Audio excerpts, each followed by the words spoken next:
എറണാകുളത്തിന്റെ ഉറക്കം കെടുത്തി രണ്ടിടങ്ങളിൽ അഗ്നിബാധ. നെടുമ്പാശ്ശേരി വിമാനത്താവളത്തിന് സമീപത്തെ ഹോട്ടലിലും എറണാകുളം സൗത്ത് പോലീസ് സ്റ്റേഷന് സമീപത്തെ ആക്രി ഗോഡൌണിലുമാണ് തീപിടുത്തമുണ്ടായത്. 4 മണിക്കൂറിലേറെ സമയമെടുത്താണ് അഗ്നിശമന സേന രണ്ടിടത്തെയും തീ അണച്ചത്. ആളപായമില്ല.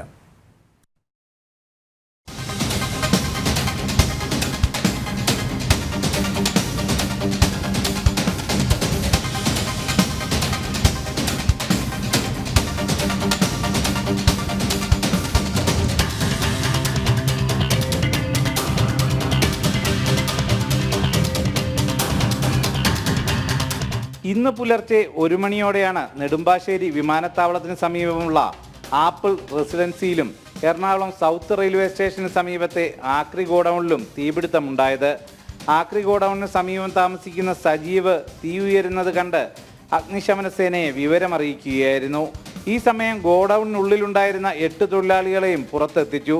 ആക്രി സാധനങ്ങൾ കത്തിയത് മൂലമുണ്ടായ വിഷപ്പുകയും ഫയർ എഞ്ചിൻ കയറ്റുന്നതിനുള്ള സ്ഥലപരിമിതിയും രക്ഷാപ്രവർത്തനം ദുഷ്കരമാക്കി. 10 സ്റ്റേഷനുകളിൽ നിന്നെത്തിച്ച 15 അഗ്നിശമന വാഹനങ്ങളും 200-ലധികം ജീവനക്കാരും രക്ഷാപ്രവർത്തനത്തിന് വേണ്ടി വന്നു. നമുക്ക് പ്രധാനമായിട്ടും അവിടെ ഉണ്ടായെന്ന് വെച്ചാൽ ഇങ്ങോട്ടുള്ള ആക്സസിൻ്റെ ഒരു വിഷയമുണ്ട്, വാഹനങ്ങൾ എത്തിപ്പെടുന്നുള്ള ആക്സസിൻ്റെ വിഷയമുണ്ട്. പക്ഷേ ഫ്ലൈ ഓവർ ഉള്ളതുകൊണ്ട് തന്നെ നമുക്ക് ഇനിഷ്യൽ സ്റ്റേജിൽ നമുക്ക് ഫ്ലൈ ഓവറിൽ വാഹനം നിർത്തിക്കൊണ്ട് ഫൈറ്റ് ചെയ്യാൻ പറ്റും. രണ്ടാമത്തെ വിഷയം എന്ന് വെച്ച് കഴിഞ്ഞാൽ ഇത് ഫുൾ കവേഡാണ്. കവേഡ് ആയതുകൊണ്ട് തന്നെ നമുക്ക് ഡയറക്റ്റ് വാട്ടർ നമുക്ക് ജെറ്റ് ചെയ്യാനുള്ള ഒരു സാഹചര്യം ഉണ്ടായില്ല. അതുകൊണ്ട് തന്നെ ആ ഷീറ്റുകളെല്ലാം മാറ്റിക്കൊണ്ടാണ് നമുക്ക് ഫയർ ഫൈറ്റ് ചെയ്യേണ്ട സാഹചര്യം ഉണ്ടായത്. മൂന്നാമത്തെ വിഷയം തൊട്ടടുത്ത റെയിൽവേ ലൈനുണ്ട്, അപ്പോൾ അത് നമുക്ക് ബ്ലോക്ക് ചെയ്യേണ്ടി വന്നു. അപ്പോൾ ഇതെല്ലാം ഒരു ടാസ്ക് ആയിരുന്നു. ഇല്ല, സമീപത്ത് 2 ലോഡ്ജിലുണ്ടായിരുന്നു. ആ ലോഡ്ജിലുള്ള ആൾക്കാർ നമ്മൾ 10ഓളം ഫാമിലീസ് ഉണ്ടെന്ന് അവർ ഇനിഷ്യൽ സ്റ്റേജിൽ മാറ്റിയിട്ടുണ്ടായിരുന്നു. അപ്പോൾ അതുകൊണ്ട് തന്നെ ലോഡ്ജിലേക്ക് ഫയർ ഫൈറ്റ് എത്താതെ നമ്മൾ ഇനിഷ്യൽ സ്റ്റേജിൽ കൺട്രോൾ ചെയ്യാൻ പറ്റി. 2.5 മണിക്കൂറിലധികം നമ്മൾ ട്രെയിന് ബ്ലോക്ക് ചെയ്യേണ്ടി വന്നു. അതോടൊപ്പം തന്നെ റോഡും ബ്ലോക്ക് ചെയ്തിട്ട് തന്നെയാണ് നമ്മൾ ഫൈറ്റ് ചെയ്തത്. തീപിടുത്തമുണ്ടായത് റെയിൽവേ ട്രാക്കിനരികിലായിരുന്നതിനാൽ സൗത്ത് റെയിൽവേ സ്റ്റേഷനിൽ നിന്നുള്ള ട്രെയിൻ ഗതാഗതം തടസ്സപ്പെട്ടു. 2.5 മണിക്കൂറിന് ശേഷമാണ് ഗതാഗതം പുനഃസ്ഥാപിച്ചത്. തീപിടുത്തത്തിൽ 15 ലക്ഷം രൂപയുടെ നഷ്ടമുണ്ടായതായി കടയുടമ പറഞ്ഞു. നഷ്ടം ഒരു 15 ലക്ഷം രൂപ പ്ലാസ്റ്റിക് മൊത്തം കത്തിപ്പോയിട്ടുണ്ട്. ഇവിടെ നഗരത്തിലുള്ള വന്ന പേപ്പറുകളും അതുപോലെ പ്ലാസ്റ്റിക് അത് കിറ്റുകളെല്ലാം, വേറെ സാധനമൊന്നുമില്ല. ഇവിടെ പൊട്ടിത്തെറിക്കുന്ന സാധനമൊന്നുമില്ല. ഇതൊക്കെ എൻ്റെ കട ബാക്ക് വശത്താണ് തീ പിടിച്ച് വരുന്നത്. അതിൽ ഇവൻ്റെ കട ഇവിടെ നിന്ന് കത്തിയിട്ടൊന്നുമില്ല. അവിടെ എനിക്ക് വയറൊന്നുമില്ല, വയറിങ്ങിൻ്റെ പണിയൊന്നും ചെയ്താൽ ഞാൻ ചെയ്തിട്ടില്ല. പറമ്പ് വാടക കയറി പ്ലാസ്റ്റിക്കിൻ്റെ കുപ്പി മാത്രം എടുക്കണം. അവിടെ നിന്ന് കത്തി പിടിച്ച് വർഷാപ്പൻ അജി എന്നെ വിളിച്ച് പറഞ്ഞു. ഞാൻ അങ്ങനെ അവിടെ നിന്ന് വന്നതാണ്.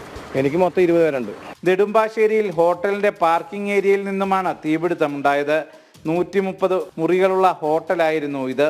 താമസക്കാരെയെല്ലാം ഒഴിപ്പിക്കുന്നതിനിടെ മുറിയിൽ കുടുങ്ങിയ യുവതിയെ വൈദ്യുതി ബന്ധം വിച്ഛേദിച്ച ശേഷം കോവേണിയിലൂടെ അഗ്നിശമന സേന പുറത്തിറക്കുകയായിരുന്നു. രണ്ടിടത്തും ആർക്കും പരുക്കുകളില്ല. അഗ്നിബാധ ഉണ്ടായത് എങ്ങനെയെന്നതിലും സ്ഥിരീകരണം വൈകുകയാണ്.